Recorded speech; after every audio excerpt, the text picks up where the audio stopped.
चलिए दोस्तों बात करते हैं एक और नए क्वेश्चन के बारे में। इस क्वेश्चन में एग्जामिनर ने कहा इफ द इक्वेशन 2x का स्क्वायर माइनस का 7x प्लस का 12 is equal to 0 has two root, इसके टू रूट है अल्फा और beta.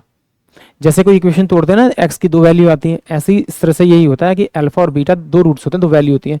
Then value of alpha plus beta plus में बीटा अपॉन में अल्फा, इसकी वैल्यू को सॉल्व करना है। तो देखिए इस टाइप के क्वेश्चन को सॉल्व करने से पहले आपको पता होना चाहिए प्रोडक्ट ऑफ रूट, यानी कि अल्फा इंटू में बीटा, इन दोनों रूट को अगर मल्टीप्लाई करूंगा तो मेरे पास में c बाई ए के बराबर आ जाएगा। सम ऑफ द रूट यानी मूलों का योग बराबर क्या होगा, माइनस का b बाय में a होगा। और इस इक्वेशन में ये वाली जो वैल्यू होती है इसे हम लोग बोलते हैं a, इस वाली वैल्यू को हम लोग बोलते हैं आपका b, और इस वाली वैल्यू को हम लोग बोलते हैं c। तो पहले हम यहाँ से इसकी वैल्यू निकालते हैं, 12 बाय में आपका 2 हो जाएगा, यानी कि इसकी वैल्यू आ गई मेरे पास में 6। ये माइनस 7 रखेंगे तो ये प्लस का 7 बाय में आपका कितना हो जाएगा, आपका ये 2 हो जाएगा, ये इसकी वैल्यू आ गई।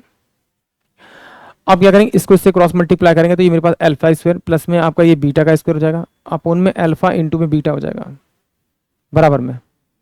अब मैंने क्या किया, इसमें 2 अल्फा और बीटा जोड़ दिया और 2 अल्फा और बीटा मैंने इसमें से घटा दिया, तो ये अल्फा प्लस का बीटा का होल स्क्वायर हो जाएगा और माइनस का 2 अल्फा और बीटा हो जाएगा, अपोन में अल्फा इंटू बीटा हो जाएगा।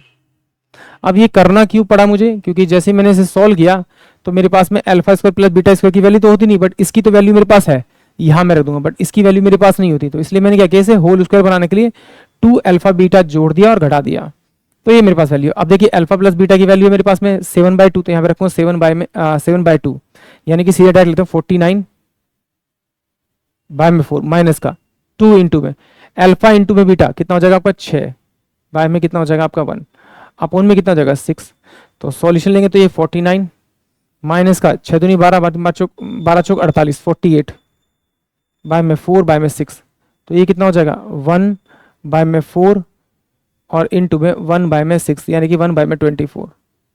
इस क्वेश्चन का करेक्ट आंसर आएगा, यानी कि ऑप्शन जो बी होगा वो इस क्वेश्चन के लिए करेक्ट होगा। आई होप आप सभी क्वेश्चन समझ में आया होगा।